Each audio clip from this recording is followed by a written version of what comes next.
Duas histórias, uma única noite. Uma das 24 horas mais dramáticas da história recente. Verstappen pilotou na escuridão do Nordschleife, um dos circuitos mais perigosos do planeta, e construiu uma vantagem que parecia inalcançável a 3 horas do fim. E nessa mesma escuridão, um ex-piloto de Fórmula 1 foi flagrado a 112 km por hora em uma zona onde o limite era de 60. Uma história terminou com uma falha no eixo de transmissão a 3 horas da vitória. A outra terminou com uma desclassificação e a cassação da licença no ato. Nenhuma das duas era esperada. Ambas aconteceram, e as 24 horas de Nürburgring, que já eram uma das corridas de endurance mais acompanhadas de 2026 por causa da presença de Verstappen, se transformaram em algo que ninguém no paddock esquecerá tão cedo. Vamos analisar as duas histórias. Comecemos pelo que Verstappen fez antes da falha, porque a história do abandono é apenas metade da história. Esta foi sua estreia nas 24 horas de Nürburgring, uma corrida que acontece no Nordschleife desde 1970. 25 quilômetros de estrada pública transformados em circuito de corrida, mais de 150 curvas, subidas sem visibilidade, clima que muda a cada 20 minutos e tráfego que varia de carros GT3 de fábrica a inscrições amadoras que não deveriam estar no mesmo circuito. Verstappen passou meses se preparando para isso. Obteve uma licença especial de corrida, encaixou provas preparatórias ao redor de sua agenda na F1, classificou o carro em quarto na sessão final, depois que a equipe esteve na bolha de ficar completamente fora na segunda sessão. E então a corrida começou. Desde as horas iniciais, ele foi rápido, agressivo, mas controlado. Teve um toque precoce nas barreiras em seu primeiro stint, o tipo de momento que custa a pilotos amadores o carro e a confiança. Verstappen seguiu em frente. Seu ritmo através de múltiplos stints, à luz do dia, na escuridão, na chuva, esteve consistentemente entre os mais rápidos do pelotão. Ele fez a ultrapassagem decisiva pouco depois das 2 da manhã, horário local, tomando a liderança do carro irmão, o Mercedes número 80, e se desgarrando. A vantagem cresceu para 20 segundos, depois mais de 1 minuto, dividindo o carro com Daniel Juncadella, Jules Gounon e Lucas Auer, todos pilotos experientes de endurance. O Mercedes número 3 era a referência do pelotão nas horas finais. O próprio Verstappen assumiu um stint por volta das 8h50 locais, com pouco mais de 6 horas restantes. Estava controlando a corrida, não liderando com pânico, mas com autoridade. É isso que torna o que veio em seguida tão brutal. Verstappen entregou o carro a Juncadella. Parada de rotina nos boxes, nada de anormal. Juncadella saiu dos boxes e completou uma volta, depois 2. Na terceira volta, um ruído vindo da traseira direita. Um aviso de ABS apareceu no painel. A equipe inicialmente supôs que fosse uma falha elétrica, algo que pudesse ser reinicializado remotamente. Deixaram Juncadella na pista por mais 2 voltas enquanto tentavam diagnosticar e reinicializar. O ruído piorou, depois vieram vibrações, depois o carro reduziu a velocidade no circuito e mancou de volta aos boxes. O que a equipe encontrou quando tirou a roda foi pior do que se esperava. O eixo de transmissão havia falhado, e a falha não levou apenas o eixo. Causou danos significativos por consequência aos componentes ao redor de todo o semi-eixo traseiro. Stefan Wendell, chefe da Mercedes AMG Customer Racing, confirmou no muro dos boxes. O semi-eixo traseiro inteiro precisava ser trocado. 45 minutos no mínimo, provavelmente perto de 1 hora. Com cerca de 3 horas restantes no relógio, aquilo era efetivamente o fim de qualquer chance realista de vitória. O carro caiu de 1º para 9º na classificação enquanto o reparo continuava na garagem. Um Juncadella visivelmente transtornado permaneceu sentado no carro pelos primeiros minutos, enquanto a equipe trabalhava ao redor, até que ficou claro que o dano era extenso demais para ser consertado rapidamente, e ele saiu. 3 horas para a bandeirada, 20 segundos de vantagem evaporados em um único stint, por causa de uma peça que pesa uma fração do que o carro pesa. Isso é corrida de endurance, e essa versão particular dela foi cruel até para os padrões do Nordschleife.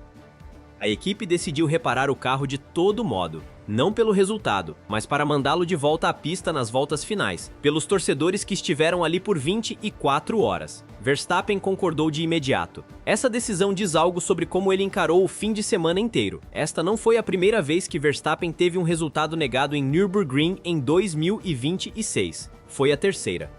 Em março, inscreveu-se em uma corrida no circuito, venceu e depois sua equipe foi desclassificada por uma infração de pneus após o ocorrido resultado retirado. Em abril, inscreveu-se em outra corrida, estava a caminho de vencer. Uma falha mecânica pôs fim àquilo. Em maio, às 24 horas, liderou a corrida, controlou-a. A 3 horas da bandeirada, eixo de transmissão.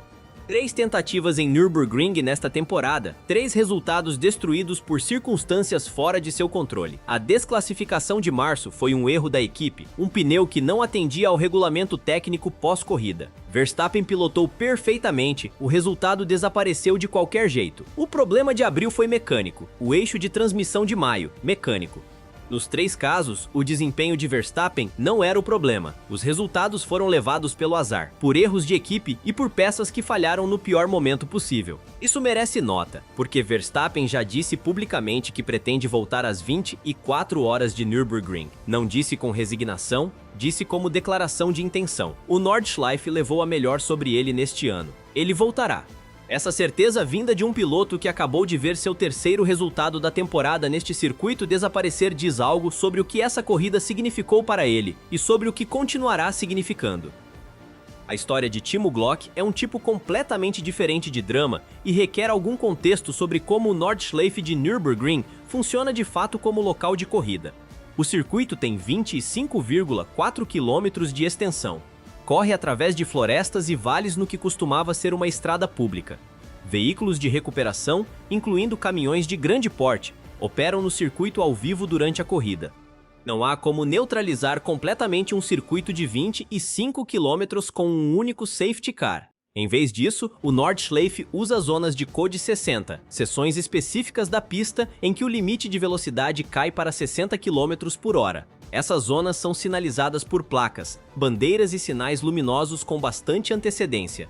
Elas existem porque algo perigoso está acontecendo naquele setor do circuito, um acidente, um veículo de recuperação, destroços. O sistema de Code 60 não é uma sugestão.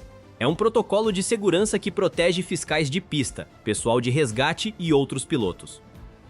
Glock pilotava o McLaren 720S GT3 número 69, um carro com pintura Benetton em tributo ao carro campeão de Michael Schumacher em 1995. Pouco antes da meia-noite, ele entrou em uma zona de Code 60. Foi cronometrado a 112 km por hora. O limite era 60. Estava quase o dobro. Os comissários lhe aplicaram 2 pontos de penalidade e 82 segundos de acréscimo de tempo.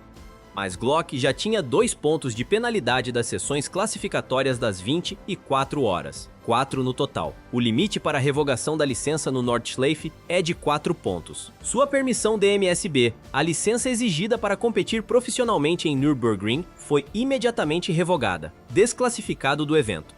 O carro continuou com seus companheiros Ben Durr, Marvin Kirchhofer e Timo Scheider, mas Glock estava fora da noite. Ele não foi o único. 2 outros pilotos receberam a mesma punição naquela noite, Gregory Boutailer e Jarno Opmeer, ambos também flagrados em excesso de velocidade em zonas de Code 60. 3 desclassificações em uma única noite. O Nordschleife não abre exceções. Não para nomes famosos, não para ex-pilotos de Fórmula 1. 3 pódios, 9 temporadas na F1, irrelevante. Você dobra o limite do Code 60, perde a licença. Essa é a regra, e ela foi aplicada. Glock agora precisa solicitar novamente sua permissão DMSB e completar um curso obrigatório de e-learning antes de poder correr de novo no Nordschleife. Se será readmitido em eventos futuros, ainda não está claro. Junte as 2 histórias e você tem uma noite no Nordschleife que captura tudo o que o circuito representa. Verstappen pilotou de modo brilhante, construiu uma vantagem que deveria ter sido suficiente, perdeu-a para um eixo de transmissão que falhou no pior momento possível. Não há culpados, não há erro. Apenas uma peça que chegou ao fim da vida útil 3 horas cedo demais. Glock atravessou uma zona de Code 60 a quase o dobro da velocidade permitida, no escuro, em um circuito onde veículos de recuperação operam na pista ao vivo. A punição foi máxima, não há simpatia a oferecer ali. As regras existem exatamente por essa razão, e foram aplicadas corretamente. O que conecta as duas histórias é o próprio Nordschleife. Este é um circuito que não se importa com reputações. Não se importa que Verstappen tenha se preparado por meses e pilotado uma corrida quase perfeita. Não se importa que Glock seja um ex-piloto de F1 com anos de experiência em Nürburgring. Coisas acontecem aqui que não acontecem em nenhum outro lugar. As peças falham no momento errado. Os pilotos tomam decisões no escuro que parecem muito diferentes à luz do dia. O circuito faz isso com as pessoas desde 1970 e continuará fazendo. Verstappen já disse que vai voltar. Essa é a resposta certa. Não se vence o Nordschleife o evitando, vence-se voltando. E da próxima vez que Verstappen se alinhar no grid das 24 horas, tendo feito isso uma vez, tendo liderado a prova, tendo sentido o que é preciso para vencer, ele será mais perigoso do que foi neste fim de semana. Esse é o único consolo para uma noite que merecia um final melhor. Volte para a cobertura do Canadá neste fim de semana. Começa na sexta-feira.